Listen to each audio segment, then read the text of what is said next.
Alright, following the Lakers signing Deandre Ayton, finally finding their new starting center and obviously making a gigantic upgrade to their front court, what are they going to do now? Are they done, or do they have some more moves left in the tank here? Well, in my opinion, and directly according to reports too, they are not done yet, thankfully.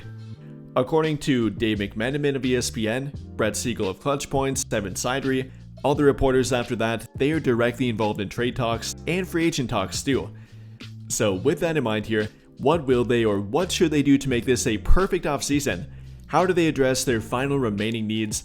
How do they utilize their trade assets and free agent assets to get to that perfect offseason point? We'll talk about that and try to break it all down here. And well, to begin, I think we gotta talk about their biggest needs left. In my opinion, of course, maybe you might feel differently, but if you ask me, I would rank it in the order of number 1, a 3-and-D wing, directly pointing to their team and especially in their starting lineup. They don't have a 3-and-D wing, neither with Rui Hachimura, kind of I guess with Jake LaRavia, who they just signed, but he's still gotta work to get to that point consistently. Has shown flashes, but not a reliable 3-and-D wing quite yet. I mean, Vanderbilt has the defense part of it down, but not the 3-point shooting part of it down. Other guys have the 3-point shooting or offense part of it down, but not really the 3-and-D or two-way ability on their team. So that's definitely priority number 1 for them in my opinion. Then for number 2, I would point to their backup center spot. Obviously they got Deandre Ayton, but still have a pretty big need behind him. Don't really have a true full-time starting 5 or full-time backup 5 behind him rather. Kind of with Maxi Kleber, but more so a matchup dependent 5 and kind of a hybrid 4-5. So wouldn't rely on him for a steady rotation role for that fact. And then we'll trade Jemison, I guess, but is a two-way contract and isn't a reliable option for their backup center spot, so definitely would prioritize the backup center here too.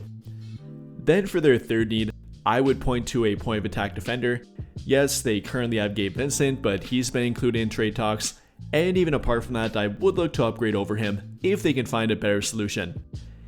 So between a 3-and-D wing and then a backup center, also a point of attack defender or point of attack defensive upgrade, those would be my 3 biggest needs left for their team and how I would prioritize their remaining assets. And speaking of their assets, this is kind of what they have left to work with.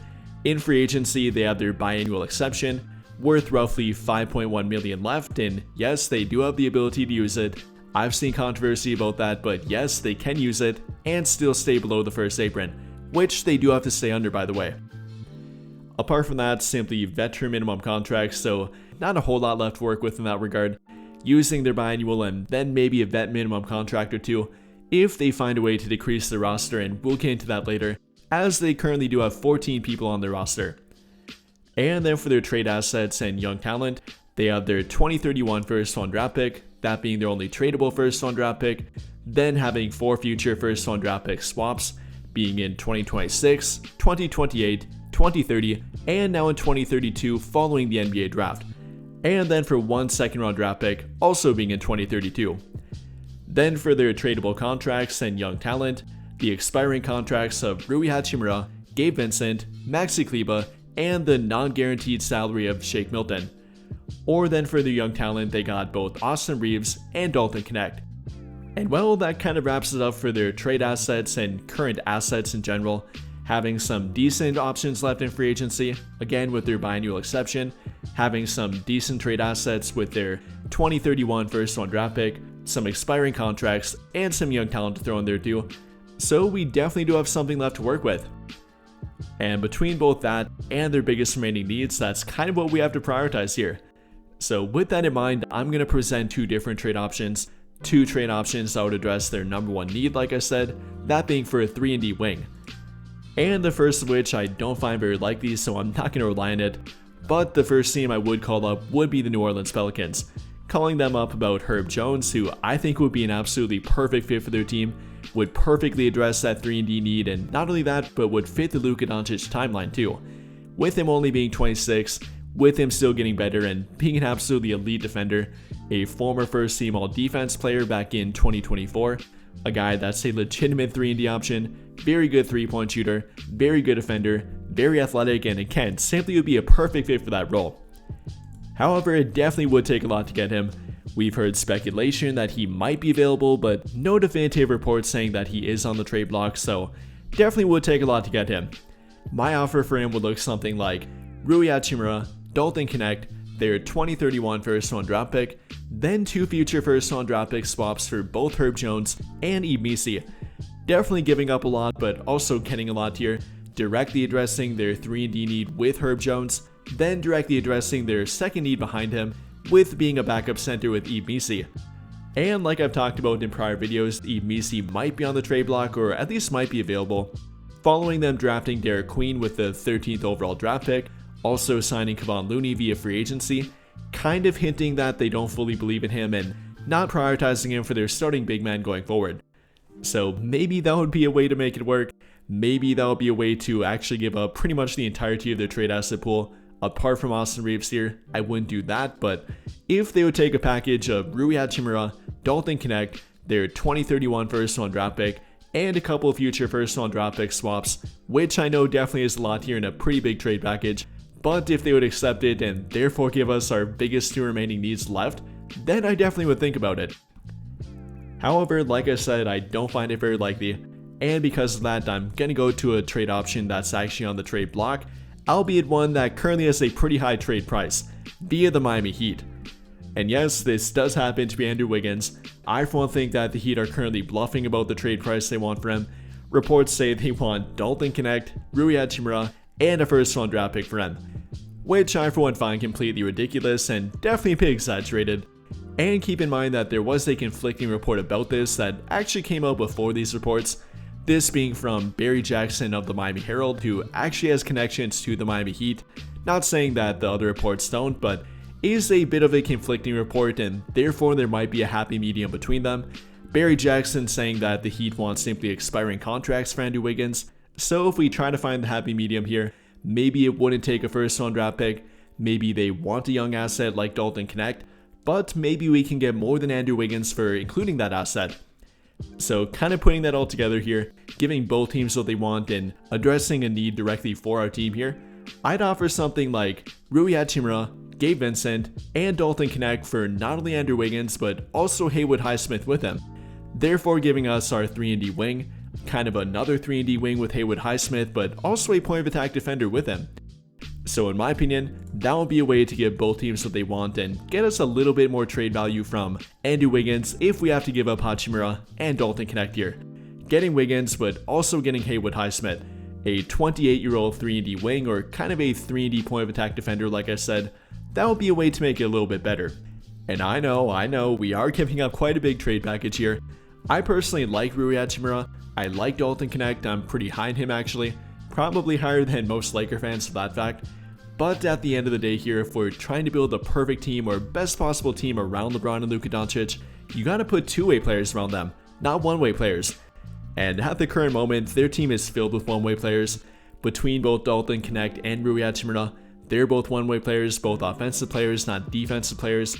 Guys like Vanderbilt's a 1-way player, more defensive, not offensive. Even apart from that, you got guys like Austin Reeves, also a 1-way player. LeBron and Luka, more so 1-way players, even though they kind of can be 2-way players if committed and healthy for that fact. So we definitely gotta prioritize 2-way talent, and this would be a way to do it, and with a player that's actually available too.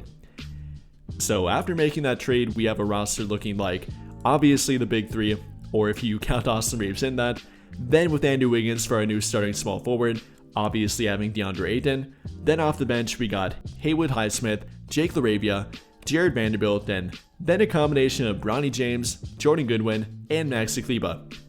So looking at the end of that bench unit, we definitely have some work to do yet, and we do have a pretty good way to address it. That being with our free agent assets. Like I said, we do have a contract left above a veteran minimum, that being our biannual exception, worth roughly $5.1 million next season. But to use it and then sign another vet minimum player after that point, which I do plan to do here, we first have to waive Shake Milton, using his non-guaranteed contract to get further below the first apron, so we have the ability to use our biannual exception and a veteran minimum contract after that point. So waiving Shake Milton, then we are roughly $7.5 million below the first apron if I remember correctly.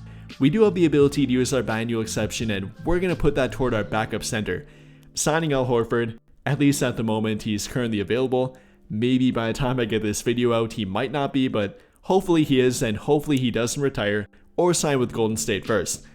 So we're going to sign Al Horford with our biannual exception, giving us our backup center and a guy that's definitely had plenty of playoff background, winning a championship with Boston back in 2024, still being a very effective and very good center for that fact.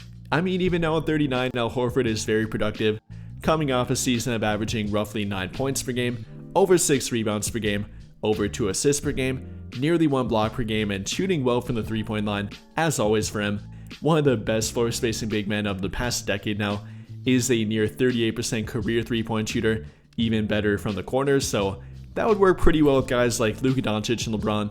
Having him out there for versatile defense, offering both rim protection and switchability on defense, then being a floor spacing big man, even having the ability to play with or without Deandre Ayton on the court too. So I definitely would be a fan of it. Even now at 39, Al Horford's probably the best central option left on the open market, so I would love to have him for this team. But then after that point, we haven't directly addressed our point of attack defender need quite yet. Like I said, kind of with Haywood Highsmith, kind of a hybrid 3-and-D wing point of attack defender, but we could use a little bit more yet, especially after trading away Gabe Vincent. So with a veteran minimum contract, we're going to sign De'Anthony Melton, a guy that's coming off an ACL tear, but that's kind of the benefit and risk with him.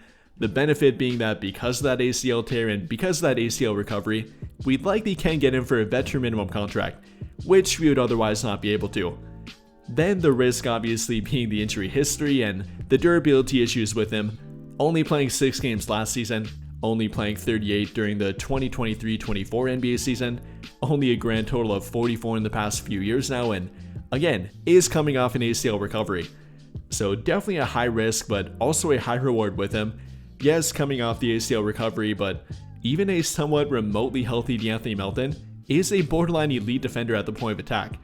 I mean, a very pesky point of attack defender, a defensive playmaker for that fact, averaging 1.4 steals per game on his career in only about 23 minutes per game. And yes, per game, not per 36 minutes.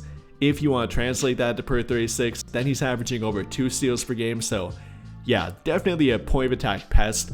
Even apart from that is a true 3-and-D wing option or a true 3-and-D point of attack option, shooting roughly 37% for the 3-point line on his career, taking over 4 per game in only 23 minutes per game. During the past 4 years now, taking about 5.5 per game, also averaging roughly 10.5 points per game in that time frame. So is a very good point of attack defender, is a good 3-point shooting option, not to mention a near 42% corner 3-point shooting option, is a decent scoring threat, and is even a decent backup ball handler and can play point guard in a pinch too. And well, after adding De'Anthony Melton, we have completely transformed our team here, and for the better in my opinion. Yes, it would hurt to lose Rui Hachimura, would hurt to lose Dalton Knecht and maybe a first round draft pick swap or two with them, but I think it would be worth it. Adding a more true 3-and-D wing with Andrew Wiggins, maybe Herb Jones again, but probably Andrew Wiggins here, giving the starting lineup a much better fit and actually making the big three of Luka Doncic, LeBron, and Austin work, if you want to call it that. Then off the bench, adding a bunch more two-way talent, transforming it from a one-way bench unit to a legitimate two-way bench unit, adding 3-and-D wings like Haywood Highsmith, a better point of attack defender like De'Anthony Melton, getting Al Horford, a legitimate backup center that even could be a starting center for a majority of NBA teams, and even apart from that, still having a trade asset like Maxi Kleber, the expiring contract, still having our 2031 first round draft pick, 2 future first round draft pick swaps, 1 second round draft pick, and even if you want to go to the extreme, having Austin Reeves to trade with too. So with that in mind here, I think this would be a perfect offseason for their team. Whether you make the first trade option for Herb Jones or go the second trade option route with Andrew Wiggins and Haywood Highsmith, then adding both De'Anthony Melton and Al Horford in free agency, that would kind of be my ideal free agency pathway for them and overall their ideal offseason post signing Deandre Ayton. So with that being said, what do you guys think? How do you feel about the roster we created post signing Deandre Ayton? Do you think we directly address their final remaining needs, or is there a need or two left? And what would you do different if you would do anything different? Let me know your thoughts in the comments down below. But I think that'll pretty much do it for this one. And if you enjoyed the video, then I would greatly appreciate it if you dropped a like, subscribe to the channel if you have not already, and hit that notification bell to never miss out when I upload a video. But as always, thank you for watching and have a great day or night.